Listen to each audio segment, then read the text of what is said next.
सबसे पहला सवाल तो यही है कि अगर मैं आपके पास आकर कहूं कि Pankaj ji no cost EMI का मुझे ऑप्शन मिल रहा है, मुझे क्या इसके जरिए शॉपिंग करनी चाहिए, तो आप मुझे क्या सलाह देंगे?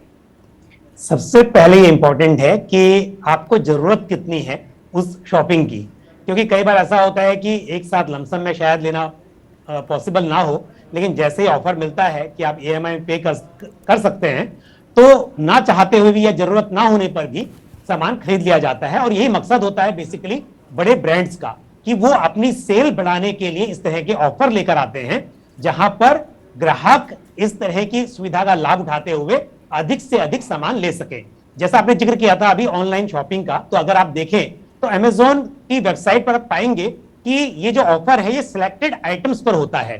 तो यानी कि उन ब्रांड्स का टाई अप है सेलर के साथ और अमेजोन के साथ, ताकि अमेजोन उन ब्रांड्स को प्रमोट कर सके। तो बेसिकली पहली चीज तो यही है कि आपको जरूरत ना हो तो आप ना खरीदें, जरूरत होने पर ही फिर डिसाइड करें कि आपको ये ऑफर लेना है या नहीं लेना है। लेकिन पंकज जी, अगर कोई कंपनी बिना ब्याज के कर्ज की सुविधा कैसे दे सकती है? वो क्यों मुझसे ब्याज नहीं ले रही? बस प्रमोशन के लिए, बस अपने ग्राहकों की तादाद बढ़ाने के लिए? मतलब ऐसा ऑफर ही क्यों दिया जा रहा है? क्योंकि आरबीआई ने सख्ती से बैंकों को तो मना कर दिया कि आप इस तरह का ऑफर नहीं देंगे, पर ये जो निजी फाइनेंस कंपनियां हैं जो इस तरह का ऑफर देती हैं, वो कैसे दे पाती हैं बिना ब्याज के कर्ज?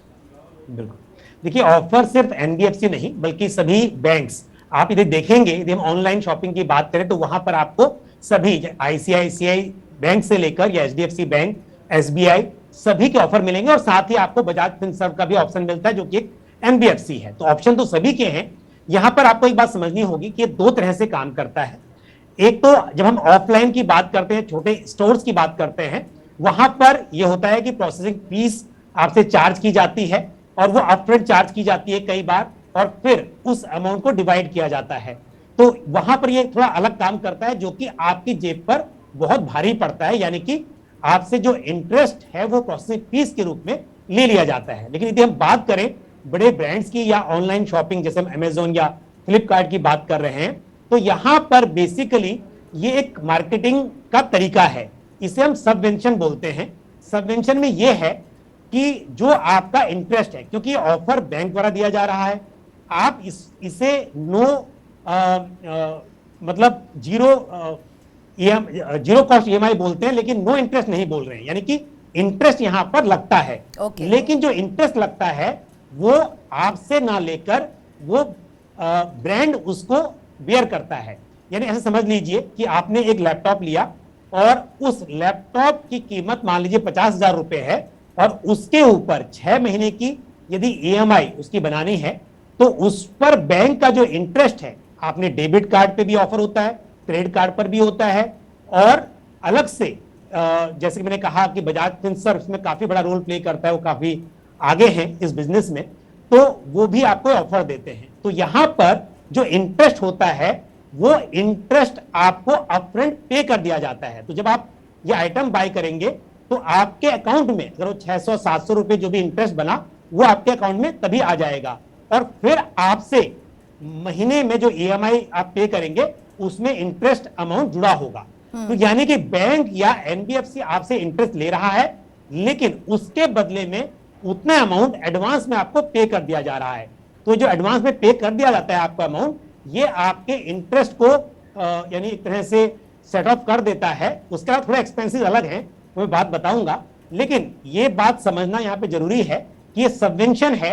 ब्रांड अपने ब्रांड को प्रमोट करने के लिए, कंपनी अपने ब्रांड को प्रमोट करने के लिए बैंक से टाई अप कर रही है, और जो इंटरेस्ट का अमाउंट है उतना इक्वल अमाउंट आपको एडवांस में पे कर देती है। तो यानी मेरी जेब पर एडिशनल कॉस्ट नहीं पड़ेगा, ये कॉस्ट जो है वो कंपनियां बेयर करेंगी, लेकिन अगर ये बैंक से मिल रहा है तो आपने कहा प्रोसेसिंग फीस के तौर पर यहाँ पर वसूला जाएगा। यानी मेरी जेब पर कुछ असर बिल्कुल नहीं पड़ने वाला है। किन किन बातों का ध्यान मुझे रखना चाहिए अगर मैं इस तरह का एक ऑप्शन लूँ नो कॉस्ट ईएमआई वाला? जी देखिए, नो कॉस्ट ईएमआई में जैसे मैंने कहा कि इंटरेस्ट का बोझ आप पर नहीं पड़ेगा, क्योंकि वो इंटरेस्ट कंपनी बेयर कर रही है, यानी बैंक जो है उस बैंक का इंटरेस्ट कंपनी पे कर रही है या सेलर पे कर रहा है, लेकिन ग्राहक पे नहीं कर रहा है। अब आते हैं कि आपकी कॉस्ट, आपकी जेब पर क्या असर पड़ेगा। पहली बात, छोटा सा प्रोसेसिंग फी आप देखेंगे, अधिकतर बैंक 99 रुपीज से लेकर और 150 रुपीज 200 रुपीज का एक प्रोसेसिंग फी चार्ज करते हैं। तो ये चार्ज है जो आपकी जेब पर पड़ता है। हालांकि कुछ बैंक्स हैं, आप अगर देखेंगे वेबसाइट पर तो उन्होंने वो भी माफ किया हुआ है, लेकिन अधिकतर बैंक ये चार्ज ले रहे हैं। उसके अलावा जब आप इंटरेस्ट पे करते हैं तो इंटरेस्ट पर जीएसटी लगता है। अब आपको जो एडवांस में पेमेंट मिलता है, यानी कि जैसे मैंने कहा कि वो कंपनी आपको इंटरेस्ट अमाउंट के बराबर एडवांस में रिफंड कर रहे हैं, डिस्काउंट दे रहे हैं। लेकिन जब बैंक आपसे चार्ज करेगा तो इंटरेस्ट चार्ज करेगा, उस इंटरेस्ट के ऊपर जीएसटी भी चार्ज करेगा। अब आपको जो एडवांस पैसा मिला है वो सिर्फ आपके इंटरेस्ट के बराबर मिला है, लेकिन जो इंटरेस्ट के ऊपर 18% का जीएसटी एप्लीकेबल है वो आपके ऊपर एक अलग से एडिशनल कॉस्ट होगी। तो ये दो जो कॉस्ट हैं, एक तो जीएसटी की कॉस्ट और साथ ही प्रोसेसिंग फीस, ये थोड़ा सा आपके ऊपर एक बर्डन हो सकता है। लेकिन इसके अलावा भी यहां पर बहुत सारी चीजें हैं जिसके लिए बैंक ये सब करना चाहते हैं। ओके तो एक बात पंकज जी ये क्लैरिटी चाहूँगी कि जब प्रोडक्ट कोई खरीदने जाता है और 0% EMI पर उसको वो प्रोडक्ट जब मिल रहा है, नो कॉस्ट EMI में मिलता है, तो बहुत लुभावना लगता है। लेकिन ऑफलाइन और ऑनलाइन दोनों ये जब सुविधा देती हैं तो इनमें अंतर होता है ना, क्योंकि मुझे लगता है कि ऑनलाइन में लोगों को वाकई में ये सुविधा मिल जाती है। जब ऑफलाइन में ये खरीदने जाते हैं नो कॉस्ट EMI में, तो या तो प्रोडक्ट का दाम बढ़ा दिया जाता है या फिर ऐसा प्रोडक्ट इस नो कॉस्ट EMI के स्कीम में आता है जो शायद डिसकंटिन्यू हो गया हो और वो रिटेलर चाह रहा हो इससे छुटकारा पाना। बिल्कुल सही कहा आपने। ये बात ऑफलाइन ही नहीं, ऑनलाइन पर भी लागू होती है। यहाँ पर जैसे मैंने कहा कि ऑनलाइन में भी आपका जो ऑफर होता है ये सिलेक्टेड प्रोडक्ट्स पर होता है। तो सिलेक्टेड प्रोडक्ट कौन से हैं? जो प्रोडक्ट मतलब अभी आउटडेटेड हैं उन पर अक्सर ये ऑफर होगा। तो ये बात तो साबित होती है कि आपको प्रोडक्ट बेचा जाता है इस नो कॉस्ट EMI के जरिए जो यूजुअली नहीं बिक रहा होता है।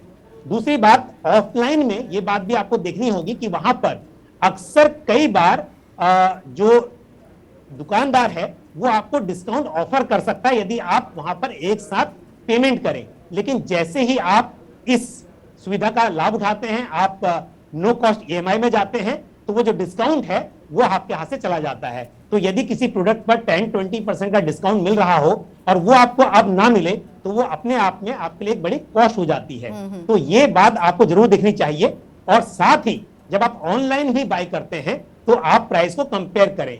जो सेलर्स, क्योंकि अमेजॉन एक प्लेटफॉर्म है, वहां पर अलग अलग सेलर्स हैं, तो जो सेलर्स इस तरह की सुविधा नहीं दे रहे हैं, हो सकता है कि उनके प्राइस, उनका जो प्राइस है उस प्रोडक्ट का वो कम हो। तो ये भी आपको देखना होगा, कहीं ना कहीं प्राइस भी बढ़ सकता है, ये भी एक यहाँ पर हो सकता है। ठीक है। और एक टिप मैं भी पंकज जी ने जो आपको बातें कही हैं इसके साथ जोड़ना चाहूंगी कि जब भी आप एक ऐसा प्रोडक्ट खरीदेंगे जिससे रिटेलर कोई भी हो, चाहे वो ऑनलाइन हो ऑफलाइन, छुटकारा पाना चाह रहा हो, तो ये समझ आए कि वो प्रोडक्ट जो है वो कंपनी शायद डिसकंटिन्यू कर रही हो। उस प्रोडक्ट में अगर कुछ खराबी आएगी तो आगे जाकर उसके पार्ट, उसको आपको रिप्लेसमेंट कॉस्ट वो भी झेलना पड़ेगा। तो ये जो नो कॉस्ट है इतना भी कॉस्टलेस नहीं है, आपको काफी कॉस्ट यहाँ पर लगता है। तो Pankaj ji final conclusion, 0% EMI की सुविधा कंपनियां दे रही हैं, इसका लाभ लेना चाहिए या नहीं? यस और नो, आप क्या सलाह देंगे? देखिए, मैं इससे पहले एक बात और ऐड करना चाहूंगा कि जब आप मतलब नो कॉस्ट EMI पर कोई सामान लेते हैं तो एक बात ध्यान रखिए कि यहां पर सिर्फ ना ब्रांड, एक तो ब्रांड हमने बात की कि वो मतलब कंपनी अपना ब्रांड बेचना चाहती है, ऐसे प्रोडक्ट बेचना चाहती है जो डिसकंटिन्यू होने की कगार पे हो, तो इसके लिए करती है। लेकिन बैंक को भी यहां पर लालच है। वो ये होता है कि जब आप यहां पर लोन ले लेते हैं, जब आप कोई आइटम, मतलब मैंने कहा कि आपका एडवांस में इंटरेस्ट मिल गया लेकिन आपकी क्रेडिट कार्ड के ऊपर आउटस्टैंडिंग बढ़ गई, या फिर यदि आपने डेबिट कार्ड पर लिया है तो सीधा सीधा आपको लोन मिलता है, आपका पैसा को वापस मिल जाता है और उस अमाउंट को लोन में कन्वर्ट कर दिया जाता है। तो इसका मतलब आप बैंक के लिए एक ग्राहक बन गए लोन के। अब होता क्या है, आपके क्रेडिट कार्ड की लिमिट होती है और आप जब कोई खर्चा करते हैं उसका मिनिमम 5% आपको पे करना होता है ड्यू डेट पर, अदरवाइज उसके ऊपर आपको इंटरेस्ट तो लगता ही है पूरे आउटस्टैंडिंग पर, लेकिन यदि मिनिमम पेमेंट ना हो तो उस पर आपको पेनल्टी भी चुकानी पड़ती है। अब जब आपने आइटम ले लिया तो क्या हुआ कि यहां पर आपका जो मतलब जो आउटस्टैंडिंग है वो और भी बढ़ गई, और ऐसे में चांसेस होते हैं कि आप समय पर अपना मिनिमम पेमेंट नहीं कर पाओगे, जिसके बदले में बैंक को बड़ी कमाई होगी पेनल्टी और इंटरेस्ट के रूप में। तो आपने सवाल अब पूछा था हाँ या ना, मैं कहूंगा जब तक मजबूरी ना हो कि आपको सामान खरीदना ही है और पैसे आपके पास नहीं है, तभी आप इस पर जाएं। अदरवाइज जितना हो सके आप अपनी जेब से जो पैसे हैं वहां से पे करें, आप इस नो कॉस्ट ईएमआई के लालच में ना आए। ठीक है, तो पंकज जी की बात को रैप अप करते हैं। आपकी जितनी चादर है उतनी ही पैर फैलाइए। अगर आप वो चीज़ उस समय नहीं खरीद सकते तो मत लीजिए।